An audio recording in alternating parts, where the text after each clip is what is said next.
Hello, welcome to Real Gardens. As usual, we're going to be visiting some amateur gardeners at home whose progress we're following throughout the gardening season.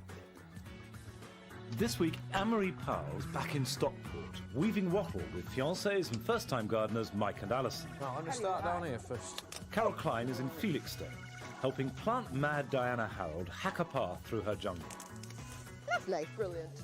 And I'm braving the weather on the Norfolk coast with Brian, seeking some inspiration for her garden.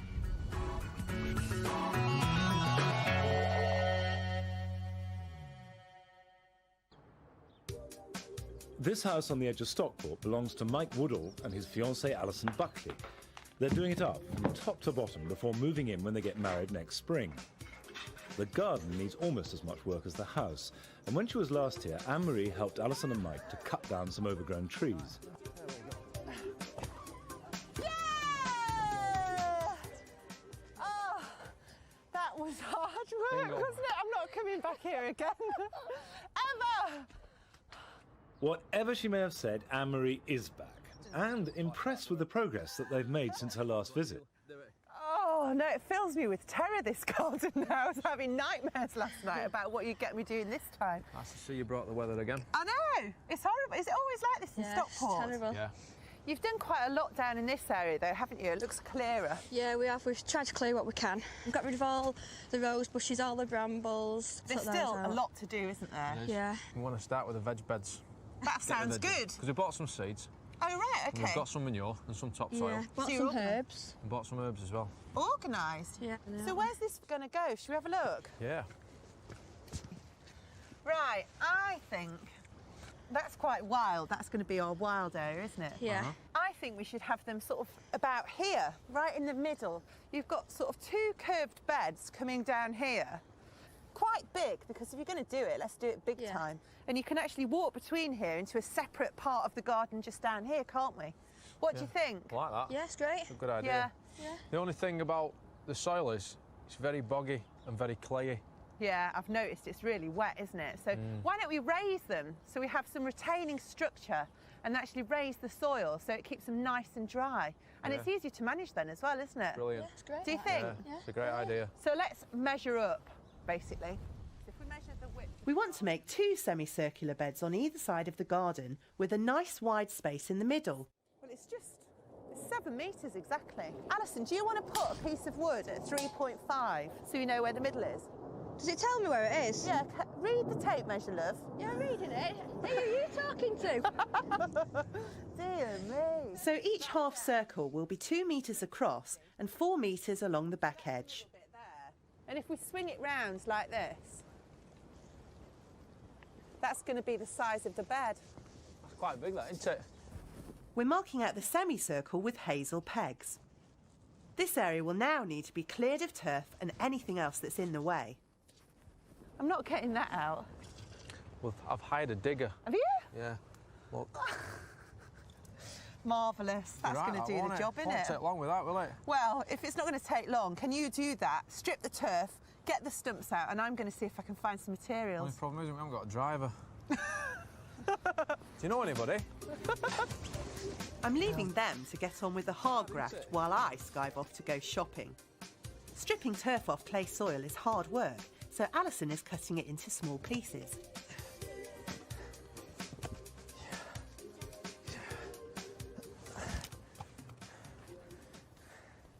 Hiya! Hello? You been grafting? Oh, yes. Right, well look what I've got. It's like a bunch of twigs to me, love it. Well, it is at the moment, but look, I've got these chestnut pails, and we'll get a sledgehammer to these and get them into the ground and put them in at least that far so they're nice and stable. Because then what we'll do is we'll wrap these round and through, almost a bit like a basket, I suppose. And then we'll backfill it with soil, raised vegetable bed. Alison and Mike aren't convinced, but hazel rods like these have been used to make wattle fences and raised beds since gardening began. Before we can get weaving, we've got to put the chestnut posts into position. Right, that's the first post in. Let's get measuring and make sure they're all right. The spirit level helps us to get the key posts right. And we use the tape measure to check the radius is still true before knocking in the other posts. So good job I brought my sledgehammer. Stop! Stop! Am I out? Can we get going with this now? Because otherwise we're never going to get it done, are we? Yeah. So literally all we'll do is just weave it like this. We're weaving the rods in alternate layers as though we're making a basket, treading each layer well down to reduce the number of gaps. We're staggering the start and finish of each rod to make the whole thing as strong and smooth as possible. Lopping off the sticky out bits also gives a neat finish and means we won't spike ourselves as we walk past. It's done, innit? It is. Great. Honestly, it's Absolutely fantastic. Good, I'm glad you like it. Really pleased with it. But we need to fill it up now. So, you know the turf that we took up? Yeah. We can put those on the bottom upside down. It's called reverse turfs. And what that'll do is it'll just help water stay in this bed for a bit longer. We don't have to go mad with this. It's just so we can get a bond with the new soil. After turning over the soil and laying the turf, we're adding a layer of coarse horticultural grit for drainage. Yeah. And then it's time for the muck. I think you've got a bit of a problem with this horse manure. Why? What's the matter with it? Well, when did you get it? Sunday tea time. Well, it looks like it was probably produced Sunday lunchtime. I'm reluctant to mix half-rotted manure with the topsoil because I'm scared it might burn the tender young plants. The solution is to add a layer of manure to the bottom of the bed. By the time any vegetable roots reach it, the manure should be sufficiently well rotted not to burn them.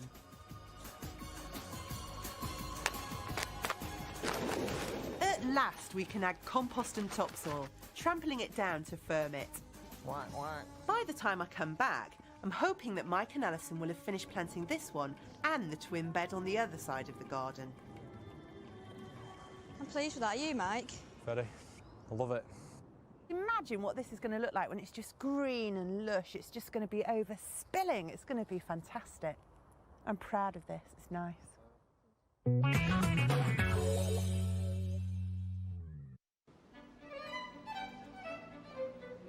The Jacklin family moved to Norfolk from London 4 years ago, following an unprovoked attack on Martin, which left him severely disabled. Since then, Bryony has turned their 3 acres of rough pasture into a garden for the whole family, planted almost entirely with stock that she's raised herself. On my last visit, we spent most of the time laying turf. The new stretch of lawn was part of Bryony's plan to connect the 2 parts of the front garden. This has the effect of opening up the view from Martin's bedroom window. What she did was to create new gardens, gradually extending the eye. And by clever planting and by opening up that link there, you can see further and further. And it doesn't matter what time of the year it is, whether it's been raining, whether it's anything, you see something different and different every day.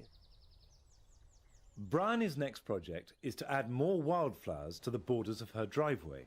So she's dragging me out to the North Norfolk mudflats on a bitterly cold day to look at the coastal plants she wants to cultivate, Alexanders. Well, this is how they grow naturally, these wonderful billowy mounds of yellow flowers. So you want this running right the way down the drive? No, just little pockets of it. I love the way that they're so luscious and robust at this time of year. They don't snap. They have, the ability to cope with the wind, which is exactly what I need. Will they cope with your inland spot? Well, they naturally peter out just up the road, so I think we're in with a good chance. We can't take any of these, even though there are thousands of them. No, you can't take any plant from the wild. You can grow them from seed. Right. But I have a source. One of the places where Bryony gets her plants is the garden belonging to a local vicar, John Penny, where Alexanders are to be had for the asking. I thought it was just weeds, but she tells me it's something quite special. So we've got the holy blessing to remove them. Blessing. Well, the archdeacons anyway.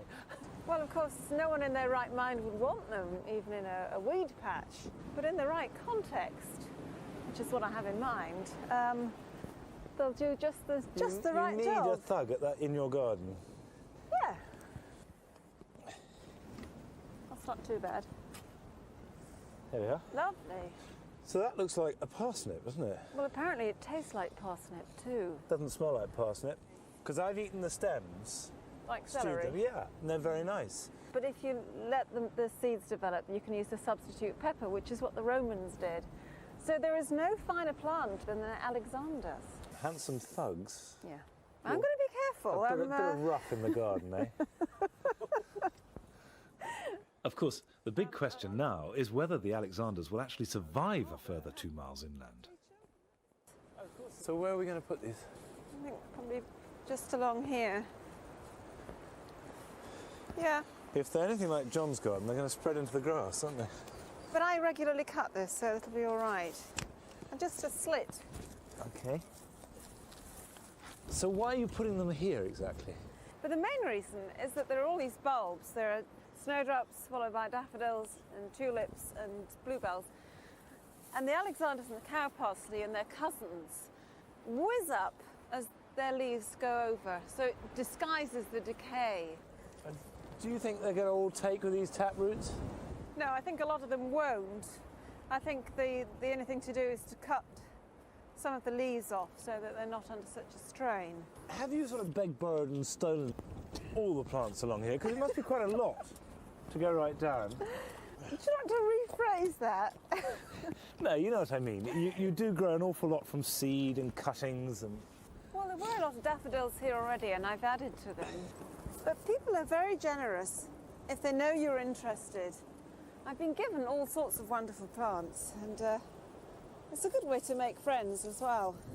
I have to say, I think probably I've never gardened and been so cold in my life. Ever? Ever. I think that's code. But let's go and have a cup of tea. Oh, please, please. Your life outside Martin and the children is utterly ruled by the garden. Yeah. Where's that going? Madness, I should think. No, it's, I used to worry about it being a bit of an escape, but it isn't. What it does is puts things into perspective in a wonderful way. It gives you a sense of freedom. As well as the Alexanders, Bryony wants to transplant more spring wildflowers to the driveway, though this time she only has to go to the top field behind her house. These are lovely. It's a good spot, isn't it? These are dog violets. I've got sweet violets in the orchard. As much as I love them here, I just want to move little pockets of them into the drive where we see them every day. It does seem that you do deliberately try and take natural plants or naturalised planting and incorporate them into the garden. I mean, it's not... I'd love to, yeah. A lot of these good woodland plants do look good together, and they shouldn't be growing together. But a lot of people will say, oh, we're going to make a wild garden. Well, that's far too specific. I think just mix and match and enjoy them. You know, they're in flower for a short season. Enjoy them where you can see them. So we're just going to take clumps out? Yes, in the turf. OK.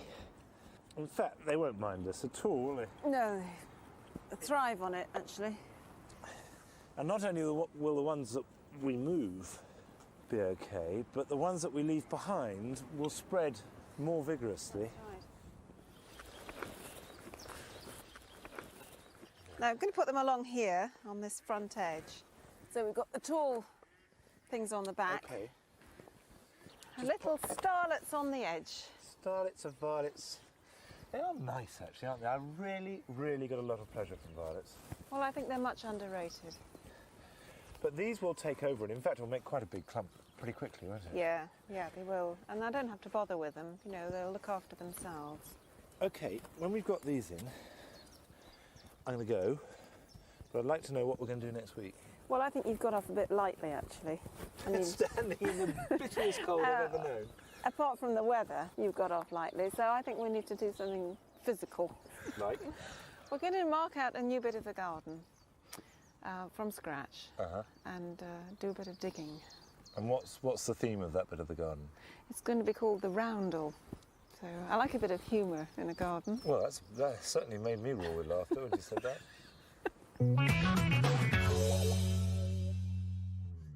And where was it? It was After the break, Carol Klein is hunting down the wildlife. and making tracks in Diana's overgrown shrubbery.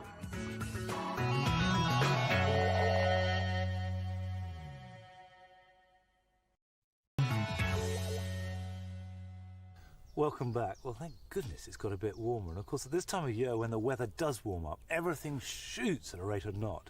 And now is the time to make some basil cuttings. I've got some delphiniums here. And if you take a cutting about 4 inches tall, using a bit of the stalk at the bottom, just strip off the lower leaves, leaving just enough to sustain and feed what roots there are, but not so much that it's going to lose all its moisture. And you want to get it in some soil that is at least 50-50 grit or perlite or anything that gives a nice easy root run and sharp drainage, because if it sits in water it'll rot and die. If you're just doing a few on a windowsill, get a polythene bag and put it over the top, and that will trap the respiration. You just water it lightly first, put the bag over it. You can put a couple of sticks in because that stops the polythene touching the leaves where it can rot off. And then when it's growing nice and strongly, repot it into more nutritious compost. Now, somebody who's a plantaholic would know all about that sort of thing is Diana Harold, and Carol Klein has gone to see her in her garden in Suffolk. Diana moved into her bungalow 5 years ago, and since she retired from teaching, she's been able to spend much more time in her garden. She's an avid plant collector with a permanent surplus of plants in pots, which desperately need a home. Her wild area at the back of the garden still needs some clearing, whilst her vegetable garden, by contrast, is somewhat thin on the ground. On her last visit, to make a start, Carol helped Diana sow some cabbage seeds. Since then, Diana's been sowing every vegetable she can lay her hands on. Now, every available windowsill is packed with plants. God, you've got modules everywhere. Module mad. Brilliant. And how about our cabbages? Yes, our cabbages were a complete failure, I'm afraid. They're a bit of a sorry sight, yes. aren't they? What happened to them? Well, I did go up to Leeds for a few days just to see my new granddaughter, and I think they might have just dried out then. Yeah, they need attention every day, but it's a good excuse, isn't it? Wonderful. But your carrots look great. So they're those little round ones? Yes, they're patio carrots. Patio carrots? You've got no room for them on your patio. There's too many plants down here. Yes, but I have planted 7 plants since you were last here. Oh, well done. But Brilliant. I've acquired 10. Oh, that's no good at all. That's absolutely hopeless. I know. I've saved something to show you, actually. I'm a bit worried about a beetle that I found indoors. Oh, right. Look, I've put it in a jar. Ugh. Without doubt, it's a vine weevil. Oh, no. Yeah, the adult, the beetle itself. And where was it? It was very close to this beautiful plant. And look what's happened. Oh, yeah, I mean, that's a sort of archetypal sign of vine weevil damage. You know, these great big pieces chewed out the side of the leaf. And I bet you we're going to find that there's not much. While the adult vine weevils munch away at the leaves of a plant, the greatest threat comes from their larvae, which live under the soil, attacking the roots. But yes. Look at this. Oh, dear. Look. Oh, it's hardly got any root at all. And... Oh, look at the stem. It's really just... It's eaten all this and it's chewed all this off. That's why you find often that plants just sort of keel over. But the thing is that that little beetle, were it not in there, would travel all over and into these pots, laying eggs willy-nilly as it goes. And when plants are in pots, they're very, very susceptible to damage. So, the moral of the story is, get your plants in the ground. I know, I desperately do want to, but today I want to make this path in the woodland. All right. Please. Well, I suppose it is very pressing. Diana's woodland area is a bit of a wilderness, but when her grandchildren come to visit, they love to play here. So it really needs a bit of taming before the next time they come. Wonderful. Yes. But tell me, why is it such an imperative to do this path today? Well, the bluebells are just about to come into flower and the children love to go through there and look at them. Yeah, I'll bet. Unfortunately, they go in there, they get stuck in there, they wail, and we have to keep going in to get them out. What are you going to make this path with, then? Well, I bought some bark and I thought it would look very good down here. Yeah, be ideal. So I suppose the first thing to do is mark it out, yeah? Jolly good. We're going to use a long length of hose to mark out our route. To keep the path clear, we'll have to be ruthless with any plants that get in the way. I want to get rid of this right through the iris. You don't like that plant, do you? It grows everywhere, it's like a weed. This tree stump's coming out eventually, but not at the moment. And this is a much more solid obstacle, isn't it? And I've been dying to I know you cut it back to nothing at all. Diana insists on keeping most of this orchidea, but we're taking a good chunk out, leaving our way clear to lay the next section of path. Through here. Is this hose going to be long enough? Yes, I think so. We're taking care to rescue the more precious treasures, like this phlomis, to replant elsewhere. This grisellina, which thrives in mild coastal conditions, won't suffer from a bit of cutting back. Lovely. Brilliant. We've worked our way out of the shrubbery to make the path join up with the lawn. Now it's back to the start, to dig a trench for the path. And how deep are we going to dig? Well, I think it only needs to be about 3 inches, you know? About 10 centimetres, something like that. Yeah. By using this cane as our guide, we can keep the path to a constant width.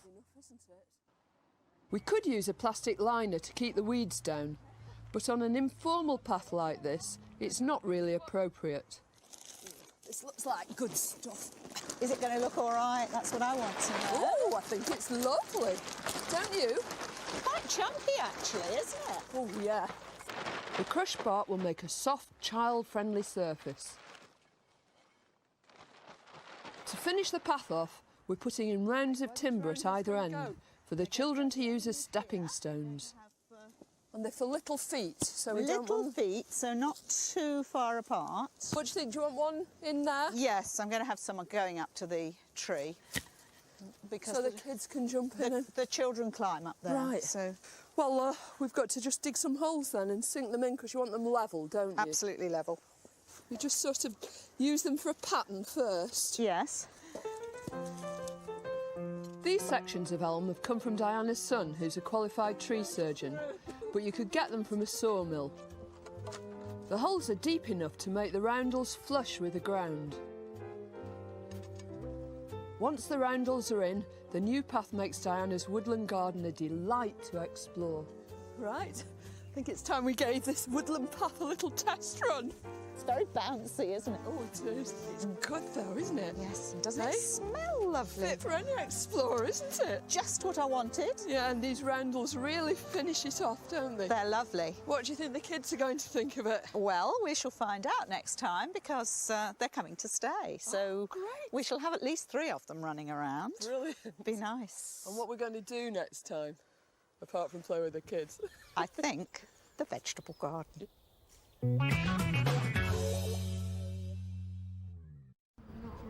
Next week, Anne-Marie is going to help Lisa to convert her scruffy old shed into a children's playhouse. Ooh.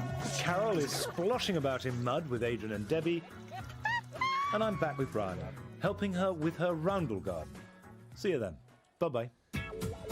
Yêu của em sẽ mãi hạnh phúc trên đời.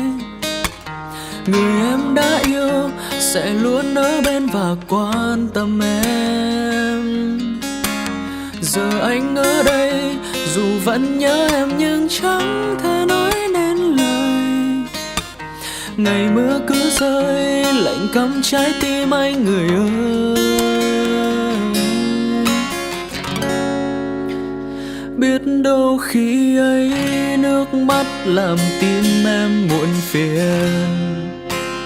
Để rồi tiếc cho tình yêu ngày xưa đang cạn kiệt. Lòng còn nhớ em vậy nên chẳng yêu thêm người nào. Dẫu bao khổ đau.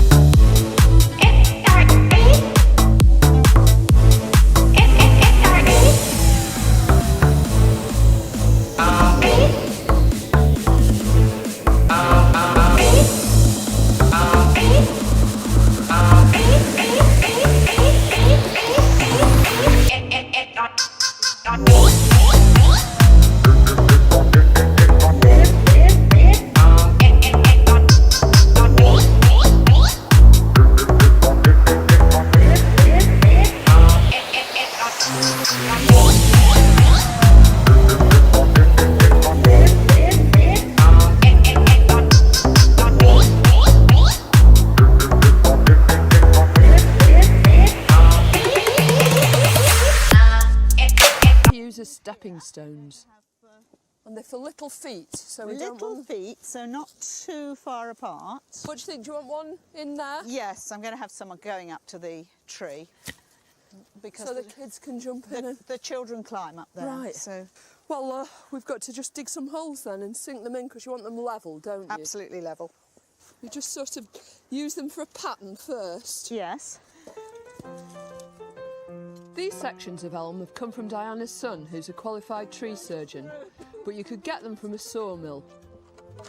The holes are deep enough to make the roundels flush with the ground. Once the roundels are in, the new path makes Diana's woodland garden a delight to explore. Right. I think it's time we gave this woodland path a little test run.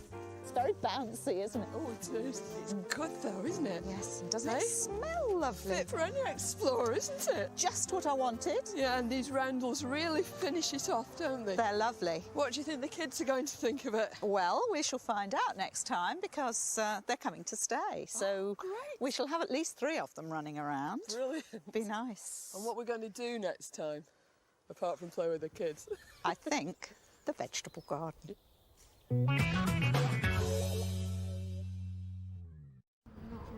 Next week, Anne-Marie is going to help Lisa to convert her scruffy old shed into a children's playhouse. Carol is sploshing about in mud with Adrian and Debbie. And I'm back with Brian, helping her with her roundel garden. See you then. Bye-bye.